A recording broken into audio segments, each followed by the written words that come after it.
questão do pagamento do teto salarial sempre foi bastante polêmica, porque mexe com interesses poderosos dentro da universidade. Basta ver que toda a cúpula universitária, grande parte dos docentes, conselheiros lá do Consul, recebem acima do teto salarial. Medidas da justiça recente exigiram que a Unicamp cumpra a lei do teto, e a Unicamp chegou até a soltar um comunicado esses dias dizendo que está tudo certo, que não tem, que ela vai explicar que vai estar tudo certo para ficar tranquilo. A justiça recorrentemente diz que a Unicamp está pagando salários acima do valor permitido e a Unicamp diz que está tudo dentro da regularidade. Afinal de contas, a Unicamp paga ou não paga super salário?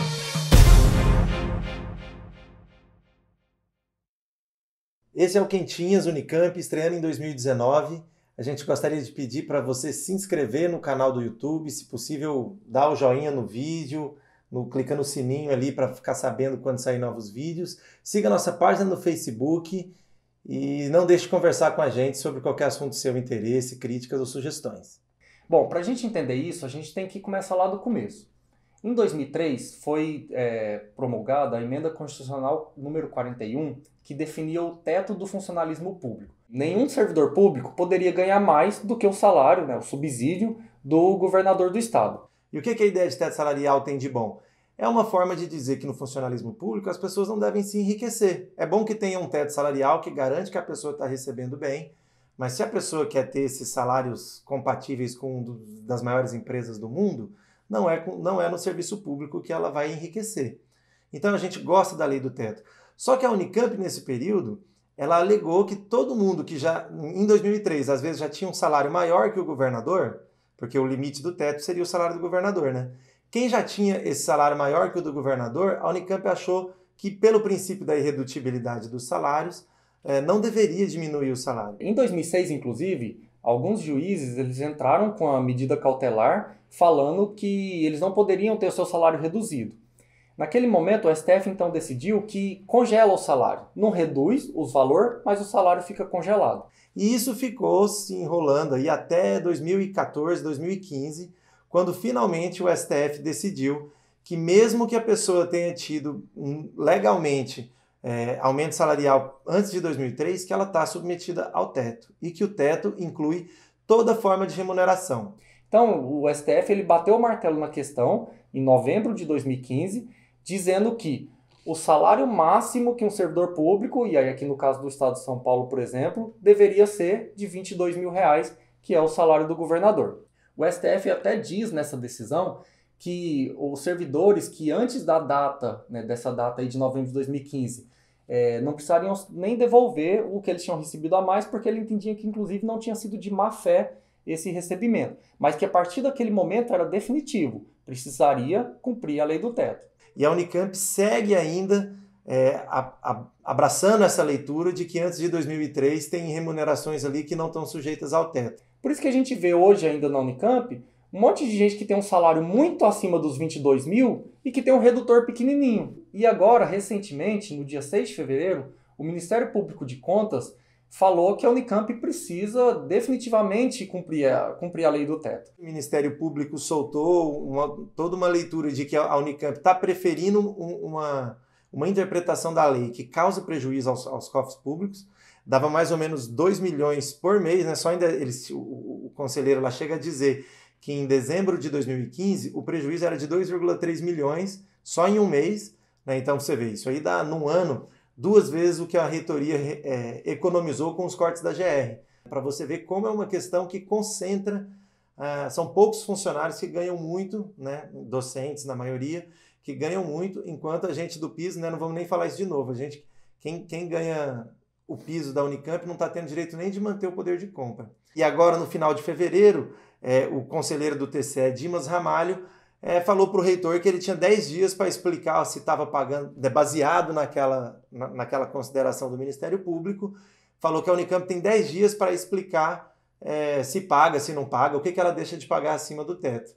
A reitoria soltou uma nota, né, no dia 22 de fevereiro, dizendo que está tudo certo, que ela vai explicar, mas a gente ainda não viu o texto onde ela apresenta essa explicação. Corre o risco, inclusive, da Unicamp ter que devolver os valores que foram pagos desde 2015 até hoje, que foi quando o STF já tinha tudo na mão para decidir como que é a dinâmica dos supersalários, né? Então, acho que a gente pode afirmar com bastante segurança que a Unicamp, apesar dela dar essas justificativas, dela apresentar essa argumentação de que ela cumpre o teto salarial, o teto salarial não está sendo cumprido. Desde que foi aprovada a lei do teto e a Unicamp adotou esse entendimento de que ela cumpria a lei do teto com a outra interpretação, as contas da universidade foram reprovadas por vários anos sucessivos.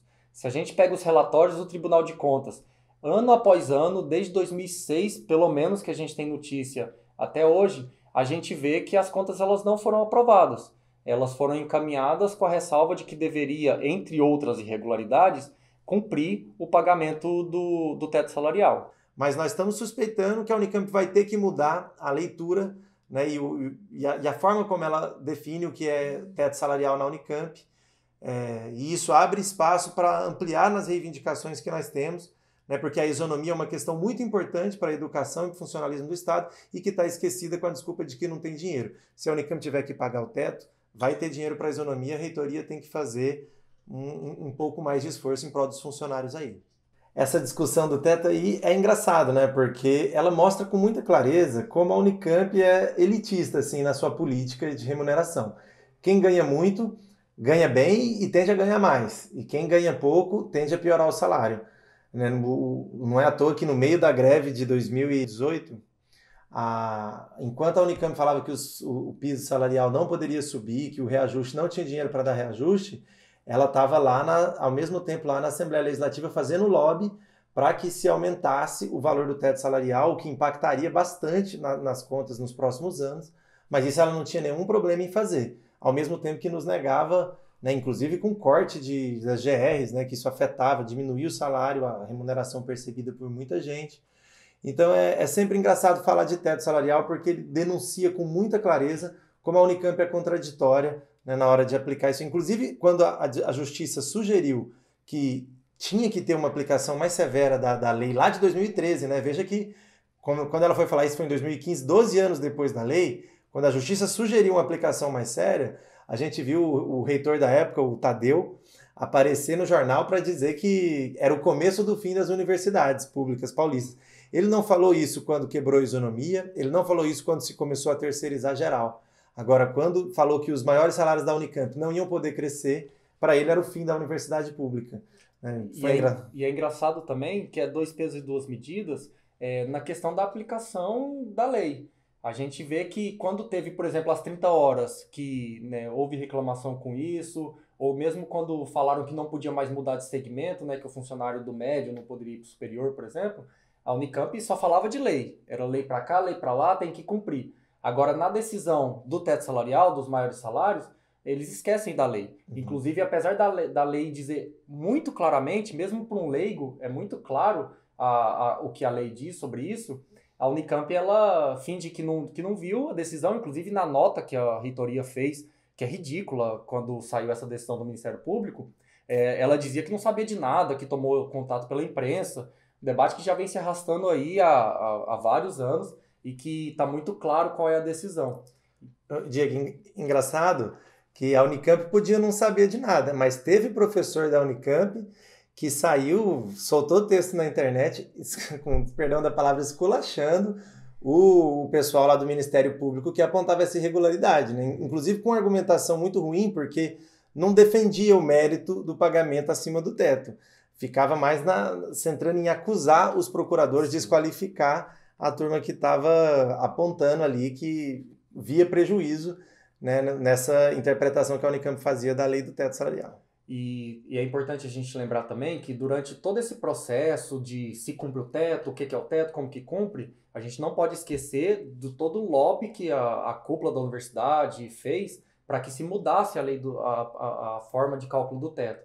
Vocês devem lembrar que eles estavam brigando para que se aprovasse aquela PEC 5, que era a que definiria o novo teto salarial, em vez de ser o subsídio do governador, de ser a partir do salário dos ministros do STF, e aí o teto passaria para mais de 30 mil. E a reitoria, né, no meio da greve, no meio de crise financeira, no meio de decisão do judicial falando que estava pagando super salário, ela estava lá atrás dos deputados, atrás do governador, fazendo lobby para que se mudasse essa lei e, enfim, eles entrassem na legalidade a partir de um teto maior, né?